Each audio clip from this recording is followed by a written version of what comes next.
E hoje o nosso Conversa Política será com o advogado Frederico Reis, que é especialista em direito eleitoral. E alguns assuntos, desde janeiro para cá, vem chamando muito a atenção dos eleitores, de uma forma geral, pelo comportamento da justiça eleitoral. Recentemente tivemos a cassação do registro da candidatura do então deputado Deltan Dallagnol, e provavelmente virá em seguida, como todo mundo já está sabendo, um julgamento da candidatura também do juiz Sérgio Moro, ex-juiz Sérgio Moro, que hoje é senador da República. E a gente vai começar primeiramente com esse caso mais recente, que vai haver esse julgamento. Tudo bom, doutor? Tudo bom, Cláudio? Tudo bem, graças a Deus. Como é que você está vendo essas mudanças que está ocorrendo na justiça eleitoral? Porque antes a gente não via a justiça tão atuante com relação a alguns políticos. O que tem mudado? Judicializou muito as eleições, né, Cláudio? Hoje em dia, a justiça eleitoral ela é mais atuante em razão dos partidos e coligações e candidatos que judicializaram toda a discussão, né? A prova maior, assim, é o tanto de ações cassatórias que você verifica hoje, em especial, por exemplo, de cota de gênero, né? Toda eleição agora você vê uma ação que caça uma chapa de deputados, vereadores, em razão Aliás, isso ocorreu inclusive no Paraná, né? Aqui no próximo, Paraná, Arapongas, uma chapa inteira de inteira. vereadores foi cassada, houve uma mudança grande. A Justiça Eleitoral ela tem exercido muito bem essa função fiscalizatória das cotas de gênero, né? Dos 30% e 70% de gênero. E você verifica que eleição a eleição, esse assunto não sai da justiça, né? O que representa que a justiça eleitoral está fiscalizando realmente a eleição. E que isso é bom para a democracia, né? No caso do ex-juiz Sérgio Moro, ele é acusado de abuso de poder econômico, né? E também de outras coisas que estão sendo apresentadas à justiça. Isso é argumento para caçar o registro, porque a gente vê que muitas candidaturas são muito poderosas e financeiramente muito supridas, vamos dizer. O do Sérgio Moro não é cassação de registro, né? Não é. Ele tem uma AIGE, né? Que é uma ação de investigação judicial eleitoral. Está sob segredo de justiça, eu não sei exatamente os argumentos que estão colocados lá, mas pelo que se fala é com relação ao abuso de poder econômico, né? Sim. O abuso de poder econômico, Cláudio, ele é uma das causas de cassação de mandato, porque você afeta diretamente a legitimidade do pleito, né? Você quebra a isonomia, você diferencia os atores do processo eleitoral de uma maneira ilegítima. Claro que a cassação ela tem que ser sempre uma exceção, né? Até para você respeitar o voto, o princípio do máximo aproveitamento do voto. O voto do eleitor ele tem que ser respeitado sempre, sempre. Então, a cassação ela tem que ser sempre uma exceção. Porém, o abuso de poder econômico é uma das razões, sim, que leva um candidato a ser cassado. No caso do Moro, vamos supor que a justiça entenda que há um motivo e o mandato dele seja cassado. A lei prevê o quê? Novas eleições ou assume o segundo lugar? O Código Eleitoral ele sofreu uma alteração em 2015. A Lei 13.165, hoje ela determina novas eleições. Você lembra melhor que eu o caso que aconteceu aqui em Londrina mesmo, o terceiro turno, onde houve uma discussão com relação se o Raul seria eleito ou seriam novas eleições, né? Naquele momento não havia essa determinação da Justiça Eleitoral, o que se aferia. Se o candidato cassado tivesse feito 50% ou mais de votos, ou seja, os votos anulados seriam 50% ou mais, teriam novas eleições. Se não, não teriam, assumiria o segundo colocado. Hoje em dia essa lei acabou, não assume mais o segundo colocado. Em qualquer caso, e qual seja o quantitativo de votos, vão ser realizadas novas eleições. Nesse caso, uma punição, no caso, se ele for cassado, ele perde os direitos por um determinado período. Normalmente ocorre por 8 anos. Por 8 anos, ele fica inelegível por 8 anos, que é uma das consequências do abuso de poder econômico. Certo. E você acredita que essas eleições, supondo que haja uma cassação, ainda aconteçam esse ano? Eu não sei exatamente o momento que está a ação no TRE, mas acredito que no mais tardar no ano que vem é possível que aconteça, ou em havendo a efetivação da cassação. Como é que funciona exatamente o processo? Porque ele sendo cassado no TRE ainda tem recurso no... A lei fala em última instância, né? Em única ou última instância. Então, em havendo uma decisão contrária aos interesses do senador no TRE, ele ainda tem o recurso para o TSE. Com a decisão do TSE, imediatamente se comunica à Justiça Eleitoral para uma nova eleição. Mas se encerra no TSE ou ainda cabe recurso, por exemplo, ao encerra-se Supremo no TSE. Tribunal? Encerra no TSE. O TSE comunica o TRE sobre a realização de novas eleições. Certo. E cabe ao Senado acatar a decisão do Tribunal de Justiça Eleitoral. Sim, aí sim. Certo. O que aconteceu com a senadora Selma Arruda, se eu não me engano, no Mato Grosso, né? Ela foi mantida a decisão do cassatório no TSE e foi realizado novas eleições. As eleições foram realizadas, se não me engano, em 3 meses, né? A Justiça Eleitoral ela é bem ágil com relação às novas eleições. Uma questão que sempre fica no ar, a decisão, até porque aconteceu isso agora recentemente, com relação ao deputado, o ex-deputado, né, que ficou um tempo no mandato, o Deltan Dallagnol.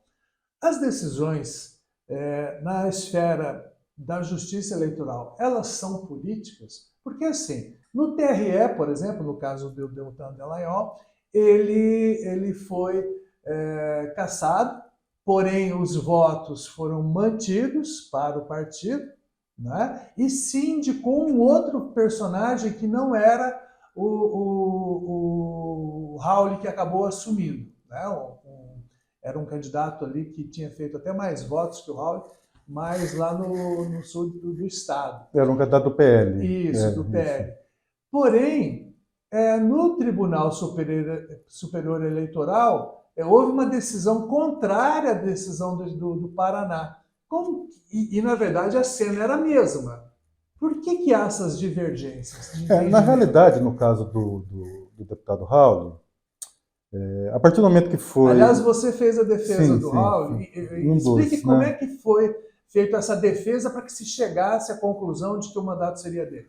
No caso do deputado Deltan Dallagnol, foi impugnado o registro de candidatura. Isso é uma diferenciação importante, ou seja, os votos atribuídos ao ex-deputado Deltan, eles foram considerados válidos. Por quê? Porque não houve nenhum ato ilícito na campanha. O que aconteceu foi no registro de candidatura. Então, os votos, sendo considerados válidos, eles foram, por determinação do TSE, imputados ao partido, ao Podemos. O TRE do Paraná, ele fez uma interpretação de que, muito embora fosse indicado ao Podemos, o suplente do Podemos não haveria alcançado os 10% da cláusula de barreira, da votação nominal. Por isso, ele fez, na recontagem, ele passou a vaga para o candidato do PL, Itamar Paim. Nós fizemos uma defesa, não foi no TSE, foi no Supremo Tribunal. Pelo seguinte, o Supremo ele já havia decidido anteriormente, numa ação direta de inconstitucionalidade, de que o artigo 112 do Código Eleitoral, parágrafo único, ele é válido. Significa dizer o seguinte, o artigo 112 fala que no caso de suplência, você não precisa considerar a votação nominal. Não existe a cláusula de barreira. Então, o próprio Supremo entendeu que o artigo 108, que determina a votação nominal, ele é válido para ver os candidatos eleitos e determinar os suplentes. Com a diplomação, esse ato jurídico se aperfeiçoa. Há um ato jurídico perfeito. Ali acabou a eleição, com os eleitos e com os suplentes. Com relação à vacância do eleito e a chamada do suplente, o próprio Código Eleitoral fala que não é necessário a cláusula de barreira. O Supremo já havia decidido isso, e o que nós fizemos? Nós entramos com uma reclamação no Supremo para que a decisão do Supremo fosse respeitada. Conseguimos uma liminar, através do ministro Dias Toffoli. Essa liminar foi referendada pelo plenário, por 7-3, e agora, recentemente, o ministro Dias Toffoli ele julgou a reclamação procedente, confirmando a liminar. Essa decisão, Cláudio, ela privilegia o partido político, né? Ela privilegia a representatividade do partido político. Por quê? Porque as pessoas que votaram no Deltan Dallagnol, em última análise, elas votaram no Podemos, com as propostas e com a ideologia do Podemos. Com a manutenção do voto no Podemos, o partido ele é privilegiado com uma assunção de uma pessoa que compartilha com a mesma ideologia. Então, essa foi a nossa argumentação no Supremo e que, com a decisão do ministro Toffoli, foi concedida a vaga definitiva para o Raul. Mas, por exemplo, você disse que, agora há pouco, que é sempre focado em respeitar a decisão, o voto do eleitor. Mas quando um candidato ele participa de uma eleição irregularmente, ele não estaria burlando isso? Veja bem, a irregularidade não foi no processo eleitoral. A irregularidade, no caso do Deltan, segundo a decisão do TSE, ocorreu antes, no registro de candidatura. Entendeu-se que o registro de candidatura foi irregular. Porém, ele concorreu com o registro de candidatura regular, sob júdice, e depois o TRE deu improcedência à impugnação, ou seja, o registro dele estava regular. Ou seja, quando a eleição aconteceu, ele estava com registro regular ou não havia sido julgado pelo TRE. Então não houve fraude, não houve ilícito eleitoral que determinasse a nulidade dos votos. Então os votos não foram nulos. Não sendo nulos, assim, privilegia o partido político, com a manutenção dos votos na legenda. E é dessa forma que o Supremo entende, até mesmo para que o partido seja realmente privilegiado, porque o nosso sistema representativo é através dos partidos políticos. Foi dessa forma que o Supremo entendeu, e essa forma foi exatamente a decisão no caso do Raul. No seu entendimento, há muita demora numa análise mais criteriosa no processo pré-eleitoral para o registro das candidaturas? O registro de candidatura, inclusive no novo Código Eleitoral que tá no Senado, ele é antecipado, justamente para dar mais segurança jurídica nisso, né? Ele é antecipado para que todas as decisões sobre registro de candidatura aconteçam antes da propaganda eleitoral. Para até para o eleitor ter mais segurança nessa questão de quem foi aprovado e quem foi indeferido. Porque a gente tem notado nas últimas eleições até pessoas que foram condenadas, que estão com os direitos suspensos e mesmo assim conseguem uma liminar ou algo assim para poder participar. Não tem como barrar isso? Se você conseguiu uma liminar do Poder Judiciário, né? Então, assim, o que tem que, na minha concepção, para dar mais segurança ao processo eleitoral, deveria antecipar o registro de candidatura mesmo. Para que todas as decisões de registro de candidatura, é claro que você não vai conseguir que todas as decisões aconteçam, mas que a grande maioria das decisões sejam feitas antes do início da propaganda eleitoral, até para dar mais segurança ao eleitor. Não há muito recurso para uma decisão final? Na justiça eleitoral até não. E a justiça eleitoral, na realidade, é uma justiça rápida. Rápida e efetiva, rápida, isso. Comparado com a justiça comum. O que a justiça eleitoral faz hoje é respeitar a ampla defesa e contraditório. Por isso que eu penso que a antecipação das decisões de registro de candidatura pode trazer maior segurança para o eleitor. Perfeito. Muito obrigado, doutor Frederico. Se você tem alguma dúvida, deixe a sua pergunta, comente no canal, que aí a gente repassa as perguntas para o Dr. Frederico e aí ele vai responder para tirar suas dúvidas. Não se esqueça também de se inscrever no canal. Obrigado, até a Obrigado, próxima. Cláudio. Até a próxima.